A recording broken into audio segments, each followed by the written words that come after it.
Hey, everybody. Welcome to Season 12 DVD Commentary. This is episode BABF 21, Treehouse of Horror XI. Original air date November 1st, naturally after Halloween, 2000. And this is Mike Scully, executive producer, showrunner. And joining us today are... Matt Selman, producer. Carolyn, Omine. I think I was producer here. Yes, producer. Don Payne, producer, writer. Rob LaZebnik, co-executive producer, writer of this first segment. It's about to come up. John Frink, a writer and producer. Matt Groening, cartoonist. And is that right, black and white? Oh, there, it's color. And Max Pross, I'm one of the writers, but I want to be on record as saying I did not write this episode. I'm just here to serve John Frink with a subpoena. All right, well, I actually had planned on the intros lasting through the whole episode. Now what? We have 20 more minutes to kill, yeah.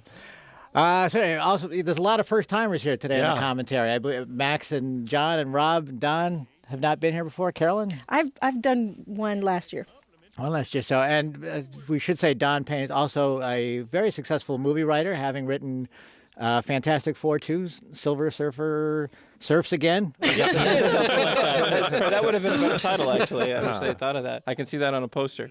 Scary newspaper. Don't hurt me, horoscope. I'm afraid. Ow! Oh! First of all, we should give a shout out to the creators of the Munsters for letting us shamelessly rip off their opening sequence. Exactly. So now this sequence is written by Rob LaZebnik, correct? That's right. That's right. With a lot of help from me. Everybody else. Just spelling. Whoa. All right. Now, Rob, do you remember any of how this story evolved? How this came about? My memory of how the story evolved was I walked into your office and you said, Rob, you're going to write Ghost Dad. And I was thrilled. It was my first Simpsons script, and to get a Halloween episode is a real treat. So I was extremely happy. And did we have anything beyond the title at the time, or just? I'm pretty sure we just liked the idea of him dying and having to do good deeds to get back into heaven, and I think that was what we came in with, and became this. We should also mention Matt Nastic's credit just went by, and his Halloween name was Matt Groening Nastic. Quite scary. But the Halloween shows are always, all our directors do a great job, but the Halloween shows are always an extra challenge for them, and Matt did an amazing job. He could not be with us today. Isn't more time spent coming up with the Halloween names than actually writing the episode?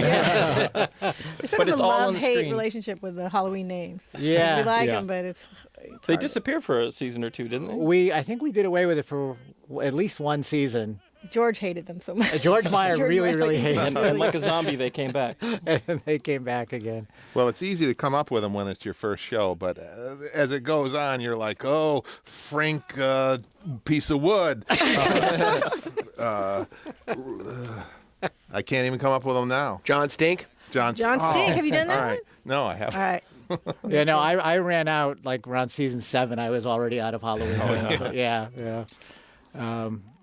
I think actually in this one, I noticed last night when I was watching it, I had used Mike insert scary name Scully because I never really got around to coming up with it.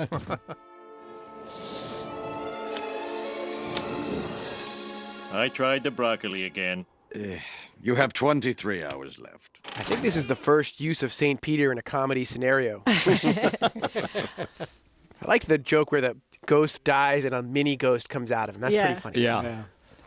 I just like that Homer decided to speak to a super scary voice to Marge as a ghost. Yeah, I remember we actually had the discussion because we didn't want him to have to talk like that the entire segment, so we figured a way to joke our way out of it because otherwise it would have gotten really annoying. I'm just trying to get in. I'm not running for Jesus. And I love that joke, running for Jesus. And, Did that catch any flack at all? Or? I don't think it did, but it's also one of the few episodes where he got Jesus' name correct. He didn't call him Jesus. Since then, he's forgotten how to pronounce that. Well, it's non-canonical here, so that's a Halloween episode. We originally had him dropping Mrs. Skinner and having her hit the Boy Scouts flagpole. Oh, yeah. And being impaled on the flagpole. That's right. We decided it was too gruesome, so we cut that moment out. He really did take her up pretty high. Yeah, I know. I did. For some reason, thought dropping her from that distance I would love be okay. this. This animation is really funny. good deed. Bingo! Your dad is dead. Mine's just in jail. How many times have we heard that taunt? That's how kids used to tease Rob LaZebnik. Exactly. When he was little. This is how powerful Nelson is. Yeah, that's It's amazing. kind of unclear whether or not Bart can actually see the ghost of his father. 1 minute left to get into heaven. There's got to be some good deed I can do. We always have to rush through the Halloween. It's like just getting started, and there's only 1 minute left to complete the task. Now, this is a reference to the many parodies of the movie The Untouchables, which was a parody of something else that no one knows. Oh, there's the flames. Another thing catching fire. Yes. Did you see that? I did the deed. Open up. Oh, I'm so sorry. I wasn't looking. We really got our money's worth out of the show. Shots of St. Peter pulling that lever, I think. I'm afraid so, yes. Oh, wait a minute. It was a different lever before. Yeah. This is the one to have. Oh, this is a favorite. I am Homer Simpson. I know we had a discussion about who should be in hell. Yeah, so and a lot of names were pitched, mostly from our personal lives. Right. But somehow we wound up settling on John Wayne. That's right. Very arbitrarily, and our apologies to the Wayne family. And I think since then, John Wayne has made other appearances in Heaven and Hell. Yeah. But I just like how he's just kind of cranky. Now, this sequence is written by John Frink and Don Payne, according to the Writers Guild of America. Based on my love of pumpkins. Now, you guys are still partners, right? Everything worked out? Yeah, everything's great. Yeah. What year is this? No, we're fine with in 2000, you guys spoke to each other. Yeah. Now, not like it is now. Yeah, now I use a stick and poke him. Is he here? Now, was this the first thing you guys wrote for the show? This is the first one that aired. The first one that we wrote was the Krusty's Kid Show, which got held back for various reasons, which I guess we'll go into in the next commentary. But this, I don't think this was our idea. This was either like Ron Hauge's or Larry Doyle's, and they graciously passed it along to us through Mike. This aired first, right? Is that correct? This aired first. Yeah, right. yeah. I mean, we're always, when you're starting on The Simpsons, you're so anxious to let everyone know that you're writing on The Simpsons, and like when your name won't appear on a show for like a year and a half, so it's like you're called liar and cheat and stuff. Yeah. My wife left me. No, I do remember that there is that long stretch, and you're telling people, and they're just kind of like, "Listen, if you're not working, just say so." It's okay. And it works on the other end, though, too. When I'm dead, my name will still be putting out new episodes. So. I remember telling my mother-in-law that I'd gotten on The Simpsons, and she didn't watch it. She just thought it was a cartoon. She said, "Well, at least you're working."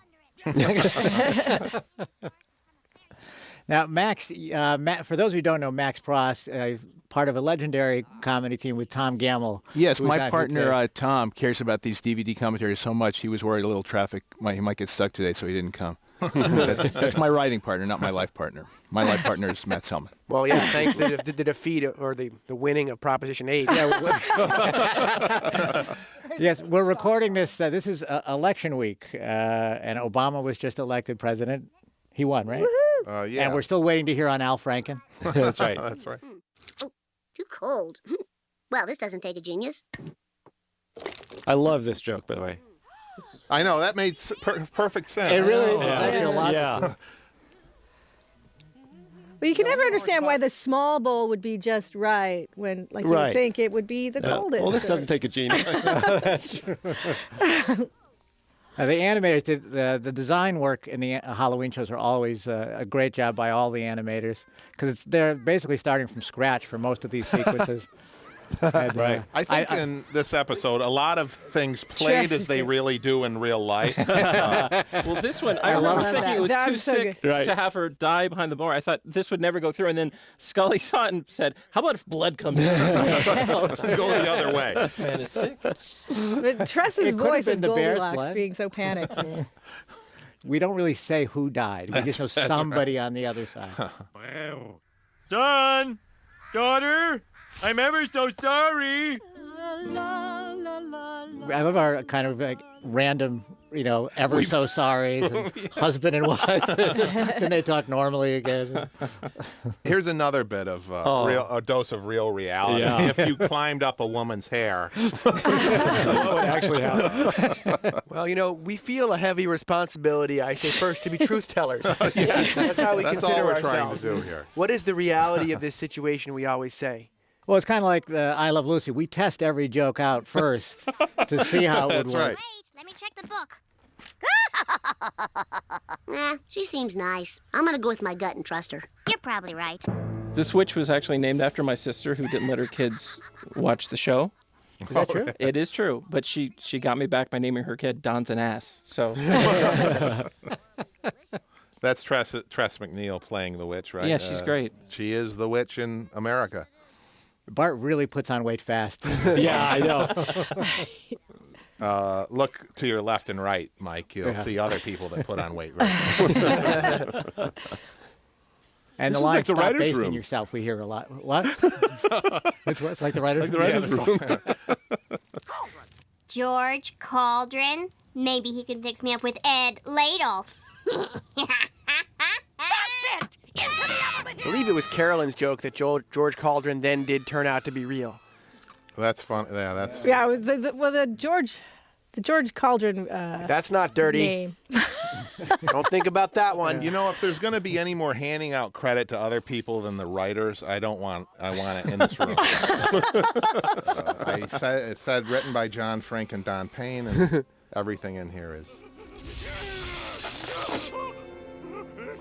I love Homer's pose right there. Where he just Yeah, covers that he's just embarrassed.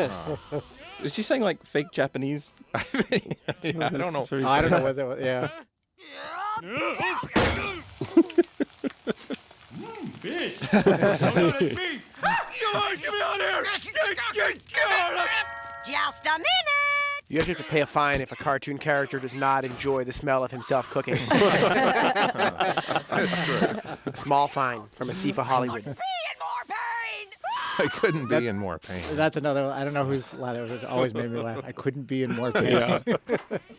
Hello, I'm George Cauldron. Is Suzanne ready yet? Almost. Just give her another 20 minutes. Yeah, but the concert's at 8. That's one of the strangest closing lines. Let's see. It's a Halloween segment. It's got to end on a bang, but the concert's at 8. This is quite disturbing. Yeah, this Pretty disturbing. I've tried this at home. I'd like to get that woodcut though. That's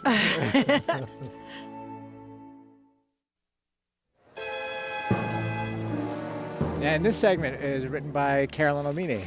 Yeah. Thank God for credits. And did you pitch this, or was this another title we had? We were trying to think of, something. We knew we wanted to sort of do a tribute to the birds or some kind of animal attack, and we thought, what would be one of the friendliest animals there are? And we came up with dolphins.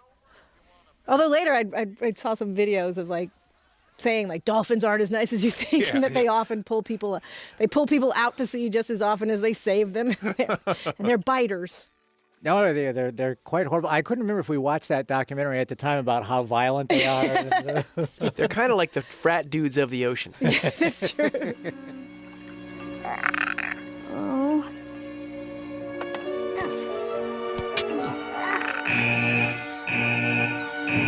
It's getting away. This is actually SeaWorld's policy for an animal that tries to escape. And I think this is the second time the show had done a reference to Free Willy. We did one around season 5 or 6, where it was the director's cut of Free Willy, and in the same shot, the whale landed on the kid.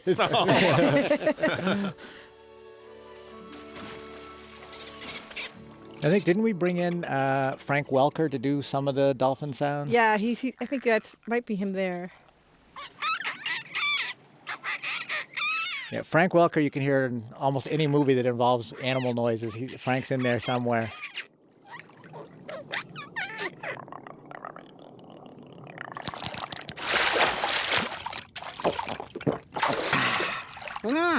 Alcohol and night swimming. It's a winning combination. We like each show to have a message. There's one lesson. The sea. Ooh, hey, you're not sharks. You're dolphins. This episode was so popular among us, we made it into a level on the Simpsons video game, where you also get to kill and maim hundreds of dolphins. Oh, do you really? Yeah. So Carolyn, you must be making a fortune off that. Yeah. Is that still available Every in dolphin stores? killed, I get some money. Bottlenose bruises, blowhole burns, flipper prints. This looks like the work of rowdy teens. Lou, cancel the prom. Yar, it begins. The dolphins are upon us, and only this old sea dog knows how to stop them. Some nice surprises in here. I like this. They're really awful, aren't they? They're Dolphins just mean. doing what we all do in the writer's room. Arr. Now, dude, this is beautifully shot and animated, but I was trying to remember where we decided that they would walk on land and talk and all that. Did we have that right from the beginning? I remember talking to Matt Nastek because I wanted him to. I was like saying when they walk, I want him to do like how, in dolphin shows they call it the tail walk. Yes, yeah. I want them to do, and I remember having to like demonstrate it for him. Oh, now this sequence right here, we had trouble with the dolphin noises. Were you at the mix when we did this? No, I wasn't. Oh, Matt, you were there, right? We were doing the marching sound. We couldn't get that thing, so we actually did it at the final mix. It's me, the sound mixers, Rusty and Bill, Lorena Adamson, all standing around a microphone. Doing That's great. That's literally funny. like 3 nights before the show aired. Oh, really? Yeah. I never knew that. It's probably a SAG violation now that I think about it. Ixnay on Dolphin Day. Walking on their tails seems so horrible. Doesn't it hurt? It's like, God, it's just... Bottle-nosed, intelligent Italians. Intelligent Italians? You were doing a lot of anti-Italian comedy. Yeah. I seem to recall. We decided that was the group that was okay to go after. They were just coming to this country in 2000. That is so funny. That's great. The efficient killing machine of a beach ball. I don't know why that was so much fun. All of the dolphins killing people were so much fun to come up with whimsical, funny ways. Right. Using things that they would ordinarily be around, like beach balls. Like beach balls and hula hoops. Liver's such a punchin'. People, please. We're all frightened and horny. But we can't let That was taken directly from a Clinton speech. Willie, must you do that now? You want streaks? Because if you interrupt me, that's what you'll get. Right through him. I love that. Good. Now, when you forget that this is a Halloween episode, they're really pretty disturbing. Yeah.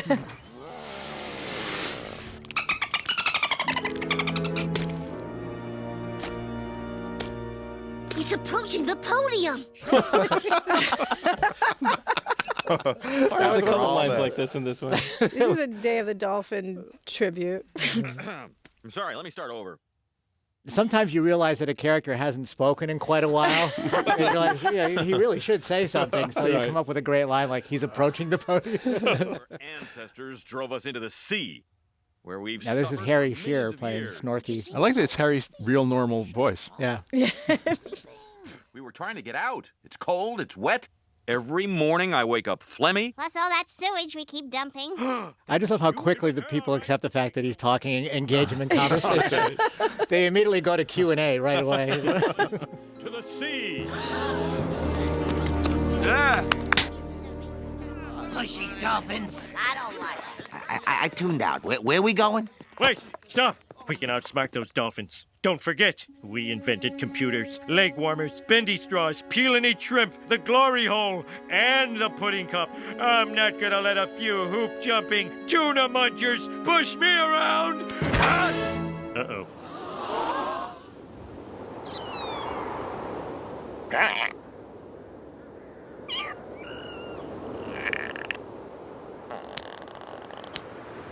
Jeez, so many dolphins.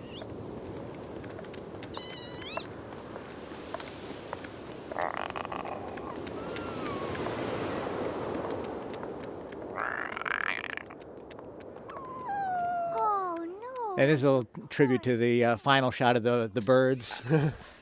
I like these so much. I remember as a kid when I saw the birds the first time being really infuriated by the ending because nothing happens. They just drive past all the birds and then it was over. And I wanted this final confrontation. You wanted the rumble Yeah, with the exactly. birds. This is great. Sometimes a stage direction gets a big laugh even though it doesn't necessarily translate to the show. And one coming up is, I don't even know if it's still in, but Hibbert is busy with his hypodermics. Yeah, he's getting busy with his hypodermic. Yeah. I guess if you got cut that Hibbert was injecting them with hypodermic syringes.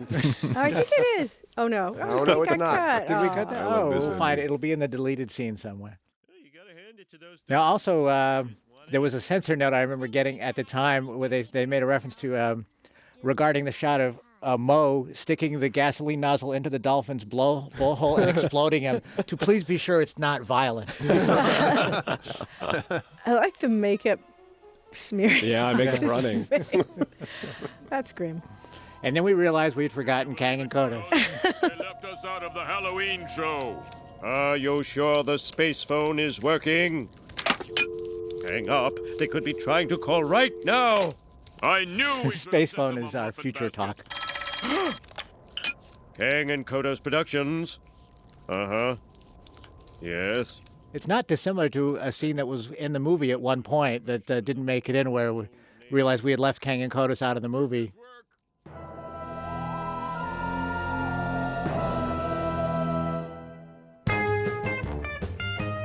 And I guess we had paid for the Monsters theme, so we were determined to get our money. And here's a lot of funny Halloween names. And everyone is funny. Every single. You should really freeze frame on each one and enjoy it to its maximum.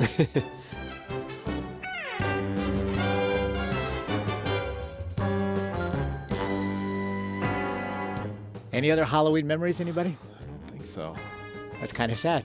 I know. Your entire life? Just none? My costume went up in flames one night when I was trick-or-treating.